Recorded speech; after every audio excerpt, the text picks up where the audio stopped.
La Grecia è la questione dell'immigrazione. Il paese ellenico sta applicando una durissima politica di respingimenti. Il problema dell'inquinamento atmosferico a Belgrado, una tragedia aggravata dalla crisi energetica. In Lituania, a Vilnius, un antico carcere è stato trasformato in un centro espositivo e sede per start-up.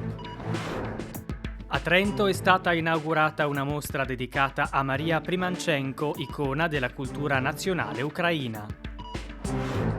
La capitale slovena Lubiana ha dedicato una grande mostra a Michelangelo Pistoletto, il creatore dell'arte povera.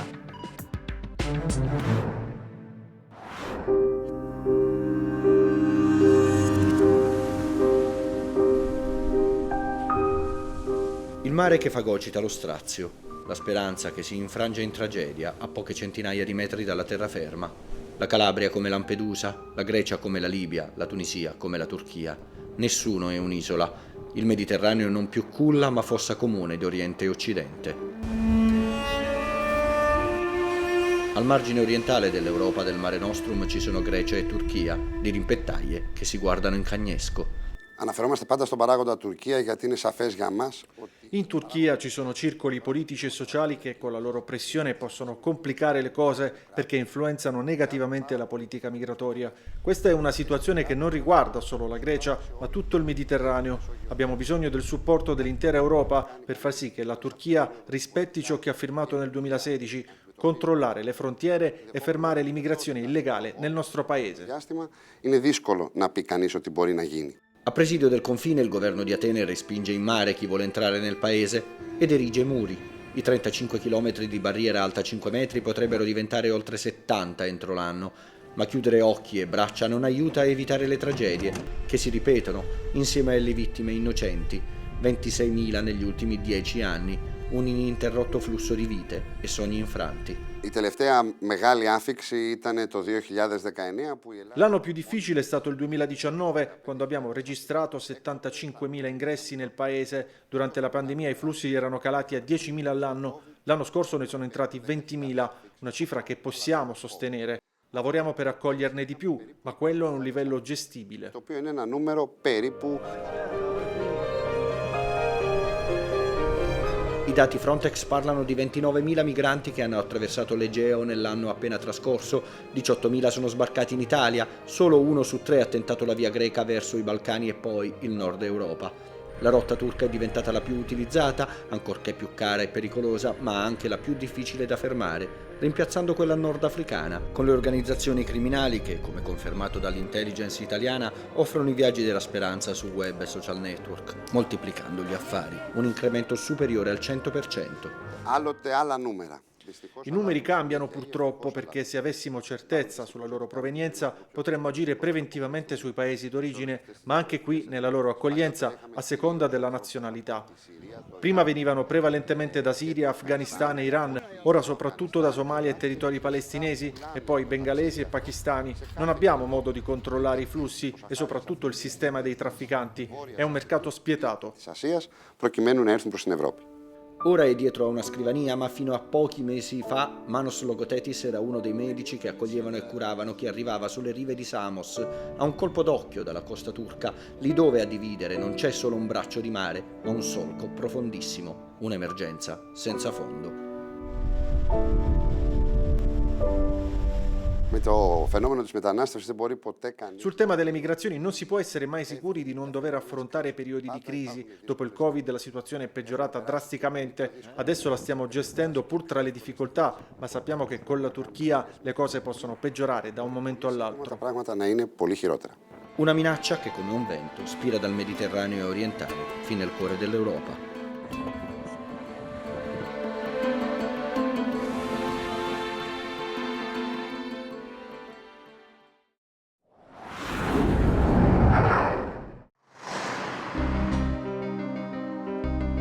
Traffico congestionato e non solo nelle ore di punta, industrie che scaricano fumi prive di controlli, riscaldamenti domestici di vecchia generazione. Per capire che Belgrado è una delle capitali più inquinate d'Europa è sufficiente una passeggiata anche distratta in città.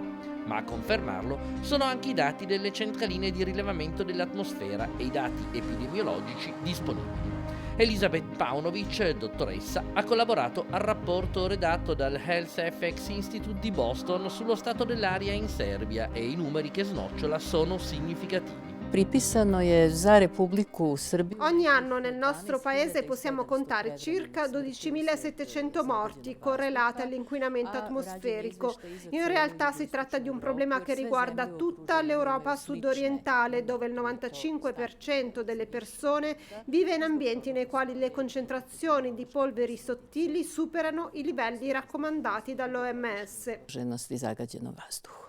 Una situazione che potrebbe peggiorare nei prossimi mesi con gli effetti del conflitto russo-ucraino e l'aumento del prezzo dei combustibili. Do negativnih posljedica zato što dolazi. Il timore è che soprattutto nelle fasce più povere della società per produrre calore cresca la tendenza a bruciare i rifiuti, compresi i materiali plastici, con il rischio di aumentare notevolmente le emissioni di diossina. Zagađujućih materija u vazduh. Contro il mal d'aria e i suoi rischi sta però crescendo la coscienza nella popolazione, se è vero che recentemente associazioni e cittadini belgradesi sono scesi in piazza per chiedere alle istituzioni interventi decisi. In prima fila nelle mobilitazioni c'è l'Associazione Nazionale Ecologista guidata da Dejan Lekic, un ingegnere che lavora per l'Agenzia Ambientale del Governo e che anche per le sue denunce è finito ai margini dell'ufficio. Di fatto le manifestazioni non hanno ancora raggiunto un obiettivo significativo, anche se abbiamo saputo che il governo ha deciso di istituire un tavolo per monitorare la situazione. Speriamo si tratti di un primo passo in avanti. Un'attenzione determinata anche dal rischio che i dati sull'inquinamento possano danneggiare la Serbia nel suo rapporto con l'Unione Europea. Nažalost, ja se bojim da je pitanje zaštite životne sredine dosta nisko. Sicuramente negli ultimi 10 anni c'è stato un adeguamento delle norme, ma a questo non hanno fatto seguito cambiamenti concreti nelle politiche e questo mi convince sempre di più che la tutela dell'ambiente non sia tra le priorità del governo serbo. Ne bi bilo to ponovljeno svake godine da je reakcije bilo. Meno indifferenti alle questioni sono gli studenti che incontriamo nei pressi dell'università. Molti di loro, sul modello di Greta Thunberg, erano nelle piazze nei mesi scorsi per far sentire la loro voce per un ambiente migliore. Certo, si tratta di un problema che non può essere risolto a livello individuale, ma a livello collettivo, coinvolgendo anche l'economia.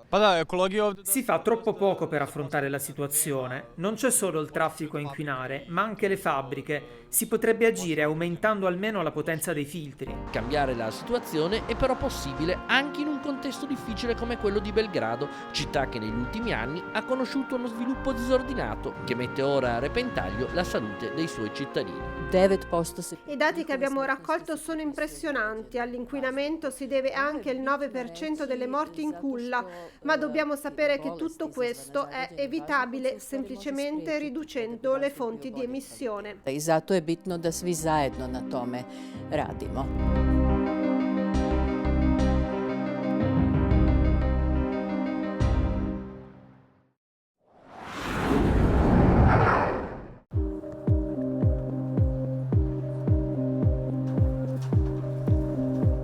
I cunicoli, le sbarre e la sensazione di claustrofobia nelle celle. Se si chiudono gli occhi non è difficile immaginarsi rinchiusi qui dentro a Vilnius, a 2 passi dal centro. Lukiškės, fino a pochissimi anni fa, era la prigione più grande della Lituania, costruita nel 1904 e sopravvissuta a 2 totalitarismi, quello nazista e quello sovietico.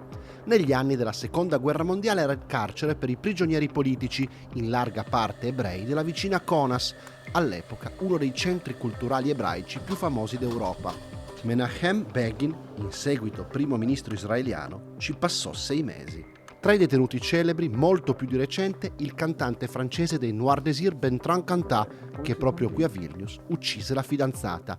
Da maggio 2021, dopo qualche anno di sostanziale abbandono, l'ormai ex prigione è aperta ed è un centro della vivace vita culturale della capitale lituana. Uno spazio talmente grande che gli stessi vincitori del bando candidamente spiegano di non sapere cosa farsene. This project is about community. Questo progetto ruota attorno al concetto di comunità. Vogliamo avere centinaia di artisti e dar loro una casa. Ne abbiamo 300 ora, ci focalizziamo sulla musica e le altre arti visive. Per ora staremo qui 2 anni, ma speriamo davvero che lo Stato ci prolunghi la concessione.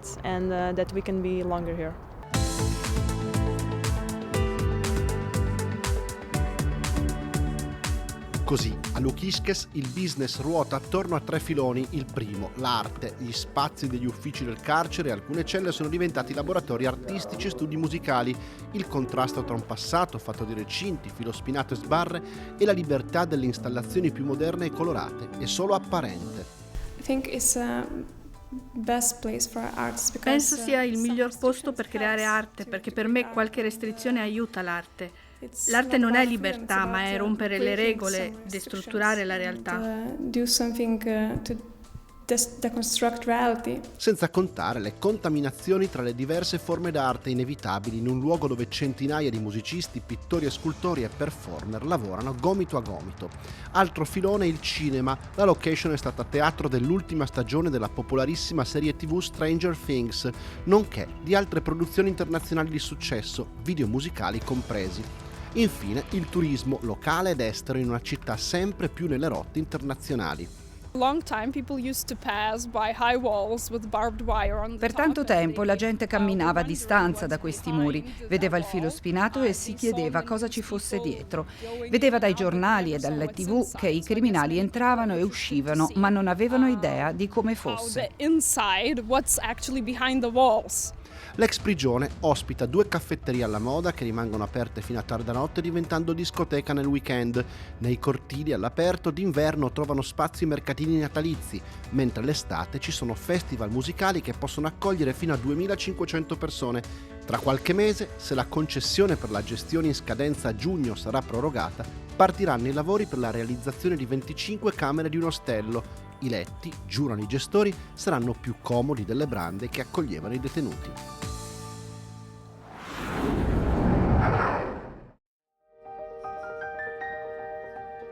C'è chi dice che il loro giallo, il giallo dei girasoli, sia lo stesso che colora la bandiera sotto l'azzurro del cielo. I girasoli ucraini di Maria Primachenko arrivano in Italia, a Trento, al Palazzo delle Albere del Mart, proprio come una grande bandiera del paese invaso dalla Russia. Un grido che da Kiev chiede a ognuno di noi di non distogliere lo sguardo. Sono sicuro dell'importanza di questa mostra in Italia, in Europa. In questo momento c'è anche una guerra culturale, non solo una combattuta con le armi. E noi dobbiamo far crescere la nostra identità, la nostra cultura, appoggiandoci ai nostri pilastri culturali, come Taras Shevchenko, a cui è intitolato il nostro museo, o l'autrice di queste opere in mostra, Maria Primachenko, e anche Vasil Stus, mio padre, poeta e dissidente. Loro continuano a combattere con noi, le loro opere ora sono in tutte le librerie e danno ispirazione a chi combatte, danno a tutti un motivo per andare avanti. Dmytro Stus, direttore del Museo Nazionale Shevchenko di Kiev, figlio di uno degli artisti più noti del paese, ricorda quel giorno di un anno fa. Quella mattina stavo andando al lavoro e per strada ho visto file di gente che scappava. Poi dal telefono ho avuto la notizia, l'invasione era iniziata. Quando sono arrivato al museo ho radunato i collaboratori, gli ho detto che avremmo dovuto nascondere tutte le opere d'arte, non solo del museo ma anche delle altre sedi in città.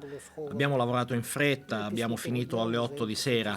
Dopo ho mandato tutti nei rifugi e siamo rimasti in 2 con gli uomini della sicurezza a sorvegliare le opere, perché non sapevamo cosa sarebbe successo il giorno dopo. Що нас чекає на завтра. Artista naiva, autodidatta, le cui opere si dice abbiano influenzato geni come Chagall e Picasso, che se ne innamorò all'Esposizione Universale di Parigi del 1937, dipinti intrisi di allegorie, creature fantastiche, immagini oniriche delle campagne ucraine e poi i girasoli, quei girasoli simbolo oggi della resistenza all'invasore russo. Opere che fanno di Primachenko un baluardo ucrainissimo contro la propaganda di Mosca che nega l'esistenza stessa di una cultura e un popolo ucraino. L'Ucraina è sempre stata divisa tra diversi imperi, quello austro-ungarico, quello russo. Molti artisti in passato si firmavano come scrittori o pittori di quegli imperi e per questo per molti ha fatto fatica a nascere l'idea di una identità culturale ucraina. Dipendeva dal fatto anche che la nostra lingua era spesso discriminata e le opere venivano pubblicate in russo. Ma ci sono stati anche artisti come Shevchenko o Primachenko che rivendicavano il loro essere artisti ucraini e a volte hanno pagato per questo con l'esilio. Questo ora noi lo spieghiamo ai gruppi che vengono nel nostro museo. In questi mesi abbiamo cercato di dare ai profughi da Kharkiv, da Severodonetsk, da Dnipro, da tante città dell'Ucraina dell'Est la possibilità di visitare il nostro museo gratis, nonostante tutte le difficoltà economiche che abbiamo ora in Ucraina. Le persone devono continuare a vivere perché la cultura è come un salvagente, aiuta a mantenere la mente sana.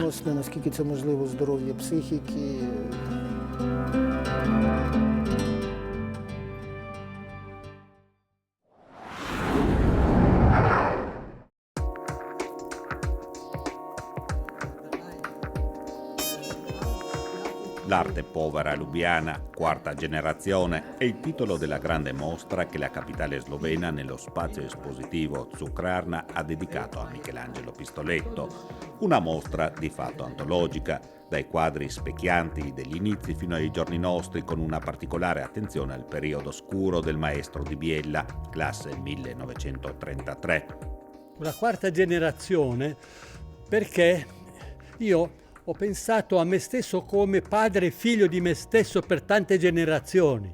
Io faccio un'opera, realizzo un'attività e poi quando ho concluso questa parte inizio un'altra opera, un'altra attività che è conseguente ma è anche contrastante. Come le generazioni sono così, i figli seguono le impronte paterne o materne, però poi si rivoltano, creano qualcosa di nuovo.